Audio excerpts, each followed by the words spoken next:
Wall Street sigue subiendo, se enfría la inflación y Apple llegó a 3 billones de dólares en capitalización bursátil. Amigos, hoy es jueves 30 de junio, 6 p.m. y a esta hora vamos a comenzar nuestro acostumbrado recorrido por los mercados financieros y hoy fue la última jornada del primer semestre y del segundo trimestre del año que llegaron hoy a su fin con una racha, con un rally que continúa en Wall Street y con un mercado que está lleno de optimismo. Aquí vemos este titular: el S&P 500 cierra el semestre en los máximos del año, los máximos de las últimas 52 semanas, y ahí está la imagen del toro embistiendo en Wall Street, señal de los mercados alcistas. Y Bloomberg lo reseña de esta manera: dice que el boom de la inteligencia artificial condujo a una subida histórica de 5 trillones de dólares en el Nasdaq 100, el triple Q. Y después el propio Bloomberg usa una palabra aún más fuerte y dice que es una obsesión. La obsesión de por la inteligencia artificial le da fuerza a esa subida de 5 trillones de dólares en el Nasdaq 100. Y entre otras cosas dice allí que el Nasdaq tuvo su mejor medio año de la historia. Nunca había tenido una primera mitad del año mejor que la de este año, en la que subió, ya lo vamos a ver, casi 40%. Y en noticias bancarias, JP Morgan, Wells Fargo, Morgan Stanley aumentaron sus dividendos ahora que pasaron los stress test de la Reserva Federal. Pues ahora están autorizados y pueden no solamente repartir dividendos nuevamente, sino incluso incrementarlos, como ya hicieron estos bancos. Y el economista dice: el motor de Estados Unidos no frena, el gigante sigue sin querer aterrizar. Dice: la fortaleza de la economía de Estados Unidos sigue sorprendiendo a propios y extraños. La última revisión del dato del Producto Interno Bruto, publicada este jueves, da la clave: el motor económico de Estados Unidos, que es el gasto de los consumidores, ha seguido al máximo de revoluciones. Y la verdad es que esta es una economía a la que le han lanzado altas tasas de interés de 5%, quiebras bancarias, casi un default del gobierno de los Estados Unidos, y nada ha detenido el rally y nada ha frenado a la economía. Aunque hoy hay noticias sobre el gasto de los consumidores y ya la vamos a ver. Fíjense, hablando otra vez del Nasdaq 100, el triple Q estuvo arriba 39% en la primera mitad del año, su mejor inicio de año en la historia.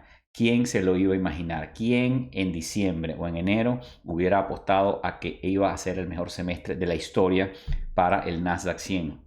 Nadie lo veía venir, y esto es por eso que nos recuerda la importancia de mantenernos invertidos. Es imposible pronosticar lo que va a pasar en los mercados en el corto plazo.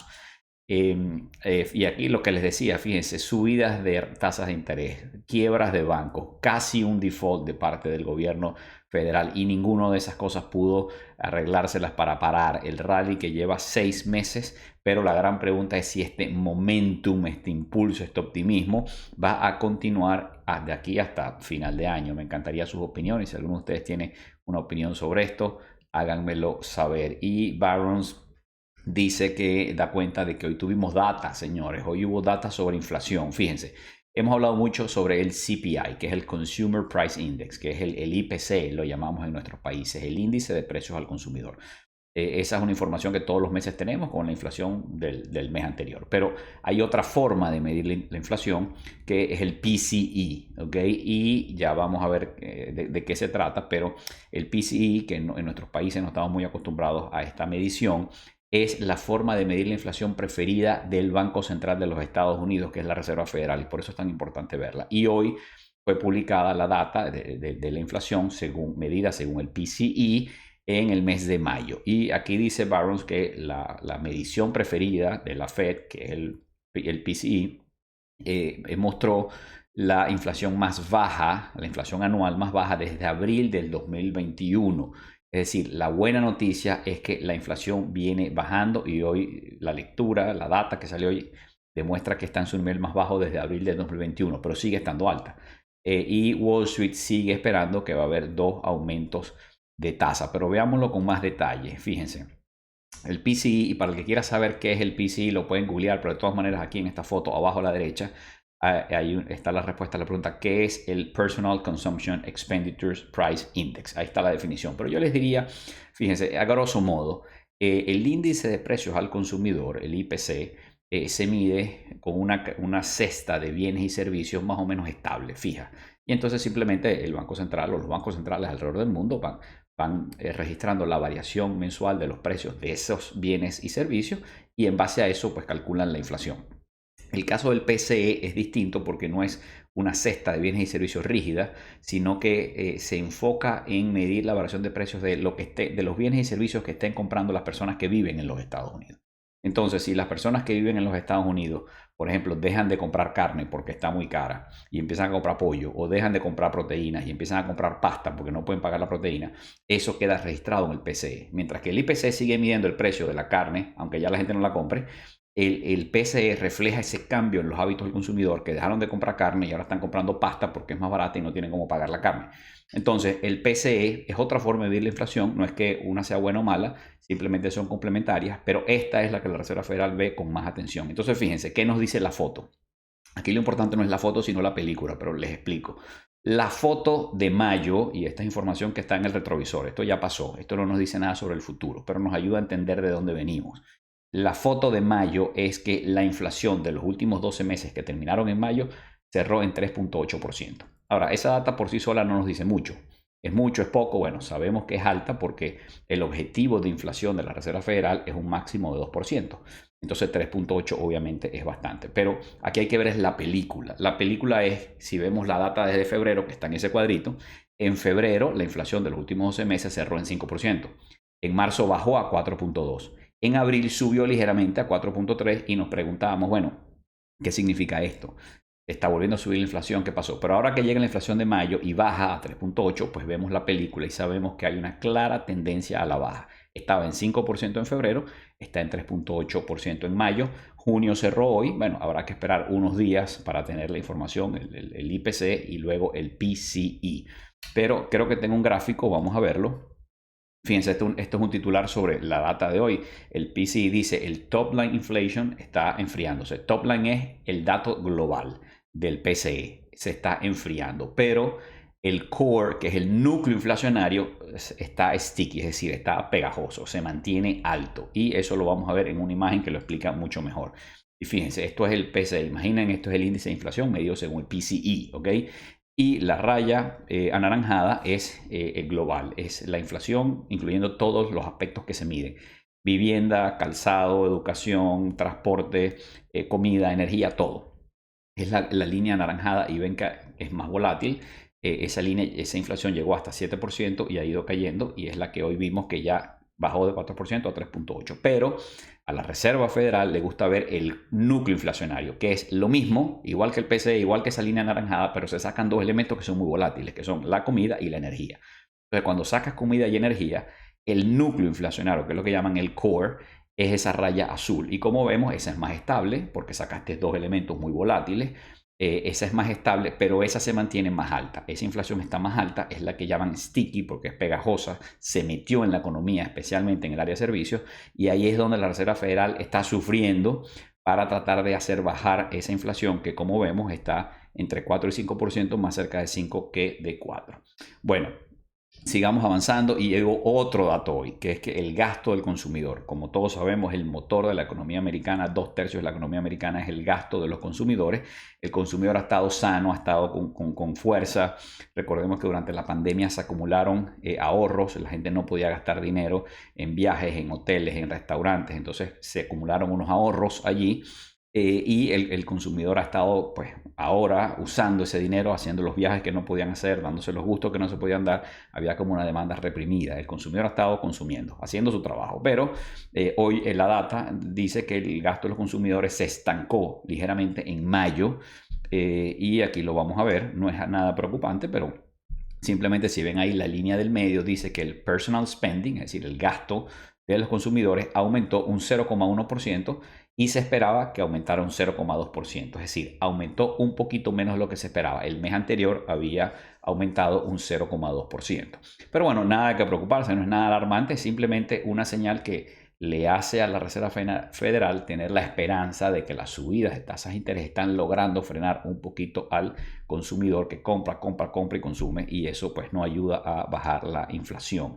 Y por eso Bloomberg tituló que el principal motor de la economía de Estados Unidos pierde fuerza. Y se refiere a eso, a que el gasto de los consumidores disminuyó, bueno, aumentó menos de lo que se esperaba. Pero de nuevo, un dato, una variación muy pequeña, nada de qué preocuparse. Y antes de ver el cierre de las bolsas, quiero recordarles suscribirse a mi canal de YouTube y darle like a este video para que mucha más gente lo pueda ver. Bueno, fíjense, los mercados del mundo. En Asia, Tokio y Hong Kong a la baja, Shanghai y Seúl al alza. Europa toda en verde. Tenemos Londres, Frankfurt, París, Zúrich, Madrid, todos con alzas importantes. Y en nuestro continente, Sao Paulo a la baja, Buenos Aires regresó el trade electoral, otra vez volvió a subir, ha estado muy volátil el mercado argentino, pero con tendencia al alza. Y el IPC en el índice de precios y cotizaciones de la Bolsa de Ciudad de México con una ligera baja. Y en Nueva York tenemos que, bueno, hoy fue un día verde, un día de subida, un día de euforia. Este semestre terminó como tenía que terminar. Ha sido un semestre de subidas con mucha fuerza y hoy cerró así. El S&P 500 arriba 1,23%, el Nasdaq arriba un 1,45% y el Russell 2000 arriba un 0,38%. La volatilidad bajó ligeramente, sigue muy baja en 13,39. El bono a 10 años está rindiendo 3,82. El oro sobre 1900. El petróleo subió nuevamente y rebasó los $70 hacia arriba, pero sigue en un nivel bastante bajo para la aspiración de los productores. Y recordemos que este petróleo barato es lo que está ayudando a que la inflación disminuya. El headline inflation, no el core inflation, porque el core, el núcleo inflacionario, es en energía, pero la inflación global pues, se ha beneficiado de esta bajada en los precios del petróleo y el Bitcoin sigue sobre 30.000. Y algunas de las acciones que hoy tocaron sus máximos del año, Apple, que como ya sabemos no es solamente el máximo del año, está en su máximo histórico, ya vamos a ver más sobre esto, pero Berkshire Hathaway, Carnival, que son cruceros, Delta, que es aerolínea, Dell, que son computadoras, Fortinet, que es cybersecurity, seguridad para computadoras, sistemas, etc. General Electric, JP Morgan, Eli Lilly, otra vez la farmacéutica que está en esta onda de las medicinas para adelgazar, Lowe's, que es competencia de Home Depot, Mastercard y Visa, las dos grandes empresas de tarjeta de crédito, Mongo, Norwegian, también son cruceros, bueno, Palo Alto Networks, TJ Maxx, algunas de las empresas que hoy tocaron sus máximos del año. Y aquí está el mapa de calor, miren esto, todo verde, verde por todas partes. Por ahí está en rojo Nike, porque Nike reportó resultados ayer, no le gustó al mercado los resultados de Nike. Nike es una empresa que mal acostumbró a los mercados, a los analistas y a los inversionistas, que cada vez que reporta mejor de lo esperado, siempre sorprende, siempre vende más zapatos de lo que se espera, siempre gana más dinero que se espera, pero esta vez no, esta vez cayó ligeramente, estuvo por debajo de los estimados en algunos rubros y bueno, la acción fue castigada hoy, cayendo un 2%, pero el mercado verde por todas partes como era de esperarse. Y si vemos el barómetro, vemos que todo subió, pero una vez más las empresas grandes y de crecimiento, que incluye a las grandes tecnológicas, fueron las que empujaron el mercado hacia arriba. Pues digamos que el día de hoy fue un buen ejemplo de lo que fue todo este semestre. Las 7 grandes tecnológicas haciendo de las suyas. Y aquí están los bonos del tesoro. Básicamente los rendimientos hoy cayeron, los precios de los bonos subieron, pero ninguna variación del otro mundo. Y aquí tengo más cosas para compartir con ustedes. Apple, la noticia que está en todos los medios. Apple es la primera empresa que cierra la sesión, cierra con una capitalización de 3 trillones, $3 trillion, es lo que en español llamamos 3 billones de dólares, pero en inglés son 3 trillions, ¿no? Entonces ya Apple había tocado 3 trillones, pero no había cerrado. Un día, hace 2 años, tocó ese precio, pero no cerró, cayó y no cerró la sesión sobre los 3 trillones. Hoy sí, por primera vez en la historia, una empresa cierra sobre 3 trillones. Aquí está también la noticia reseñada por F. Apple se convierte en la primera empresa en superar los 3 billones de dólares de capitalización. Aquí tenemos a Tim Cook.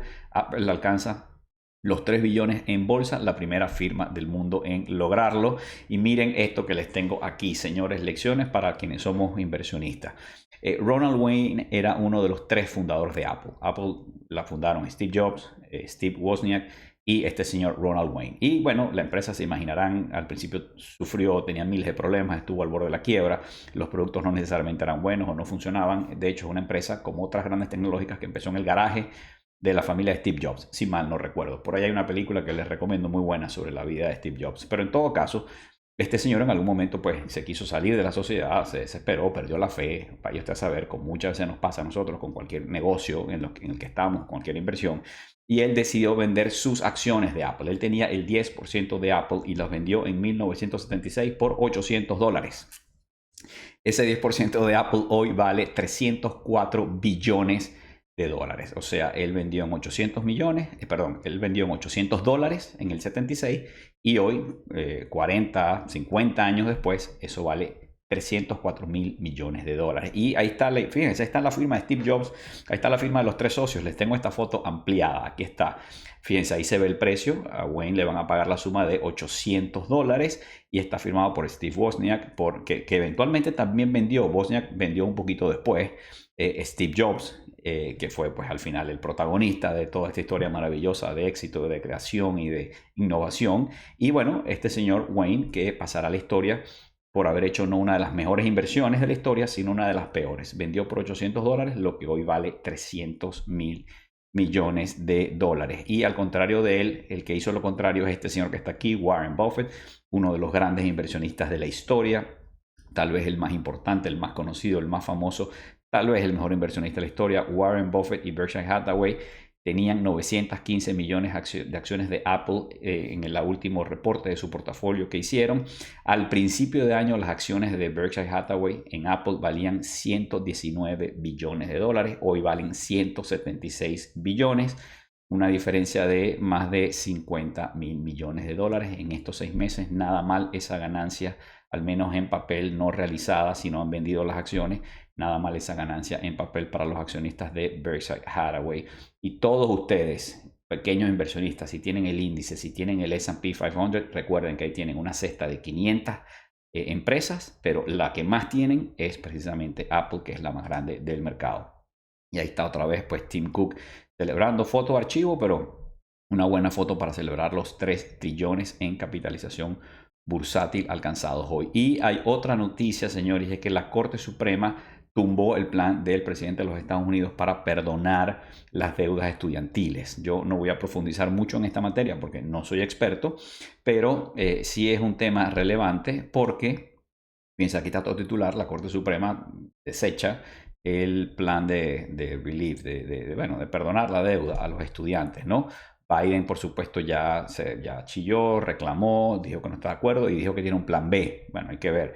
Yo no sé si el plan B va a funcionar o no, pero sí quiero hacer aquí una reflexión porque tengo clientes que tienen deuda estudiantil. Es increíble, la gente a veces pasa 10, 15, 20 años pagando deuda estudiantil y hay casos en Estados Unidos, están documentados, de personas que ya están retiradas y siguen teniendo deuda estudiantil. Por eso, entre otras cosas, hay un debate sobre qué hacer con la deuda estudiantil y por qué la educación secundaria la educación universitaria es tan cara en los Estados Unidos. Pero bueno, dejando ese debate de lado, el tema aquí es que cuando Biden dijo que iba a perdonar la deuda, automáticamente hizo que millones de personas que tienen deuda estudiantil dejaran de pagar. Porque si yo debo $10,000 y el gobierno me dice que me va a perdonar esa deuda, yo la dejo de pagar. Porque ¿para qué voy a pagar esos $10,000 si el gobierno, es decir, yo no voy a pagar la deuda de $10,000 para que después el gobierno me la perdone cuando ya yo la pagué, no me van a doblar el dinero? Entonces, el anuncio de Biden hizo que un montón de gente dejara de pagar, que es lo normal, es lo lógico. Tú dejas de pagar porque te la van a perdonar, pero entonces ahora no se pudo perdonar la deuda. ¿Y qué pasa? Que la gente se sale de su camino. Cuando a ti te dicen que te van a perdonar esa deuda, el dinero que tú tienes, que estás ahorrando o separando para pagar esa deuda, los pagos mensuales que estás haciendo, los empiezas a gastar en otra cosa. Te los lanzas encima, como dicen por ahí, los gastas en cualquier cosa y te sales de tu camino. Y esto es terrible porque vivir endeudados es muy malo. Y como le digo yo siempre a mis clientes o a la gente que quiere empezar a invertir, tú no puedes empezar a invertir para largo plazo si no pagas tus deudas primero. Las deudas son perniciosas, especialmente las de tarjeta de crédito, cuestan 15, 20% en interés, pero incluso las deudas estudiantiles hacen daño. ¿Y qué pasa? Mucha gente se olvidó de esto y ahora resulta que no hay perdón de deuda, van a tener que pagarla. Y yo le quiero decir a quienes tienen deudas estudiantiles y de cualquier otro tipo, olvídense del gobierno rescatándolo, paguen sus deudas. Es posible salir de las deudas, es posible tomar el control de las finanzas personales. Hay mucho, por cierto, en las redes. Hay mucha gente, así como yo hablo de inversiones, hay mucha gente que habla sobre deudas, sobre cómo salir de las deudas, cómo tomar el impulso. Dave Ramsey, muy bueno en eso. Bueno, en fin, hay muchos recursos y mucha gente que los puede ayudar en esa materia. Y finalmente, una noticia que veo hoy es que Goldman Sachs, que como ustedes saben ha estado batallando con el tema de la banca. Goldman Sachs es un banco de inversión, probablemente el de mayor reputación, el mejor banco de inversión en Wall Street. Sin embargo, hace unos años entraron en el negocio de banca para el consumidor con Marcus, un banco online, y además han tenido productos como la tarjeta. Tienen una tarjeta de crédito que es de Goldman Sachs y Mastercard con Apple, que es maravillosa, yo la tengo. Y sin embargo, Goldman, que está tratando de reenfocarse en su negocio principal, que al final es banca de inversión y trading, no es tener pequeños clientes con tarjeta de crédito. Ese no es el negocio de ellos. Ahí no hacen dinero grueso. El grueso lo hacen en la banca de inversión y sobre todo en trading. Entonces, bueno, aquí está esta noticia. Goldman estaría buscando una forma de salirse de ese acuerdo que tiene con Apple, y American Express estaría en conversaciones con ellos para asumir ese negocio de la tarjeta de crédito. Bueno, esperemos que quienes somos usuarios de la tarjeta de Apple tengamos un buen servicio, sea con Goldman, que ha sido bueno, o con American Express, si es que ese negocio se da. Y bueno, señores, lo dejo hasta aquí. Feliz fin de semana largo para quienes están en Estados Unidos. Bueno, el lunes va a haber una sesión recortada en Wall Street. Vamos a ver, a lo mejor me animo a hacer este recorte, pero va a ser una sesión con muy poco volumen. El martes es feriado, Día de la Independencia en los Estados Unidos. No hay mercado de acciones, no hay mercado de bonos. El miércoles abren normalmente todos los mercados. Así es que si no nos vemos el lunes, nos vemos el miércoles con otro resumen como este. Saludos y espero que la pasen muy bien.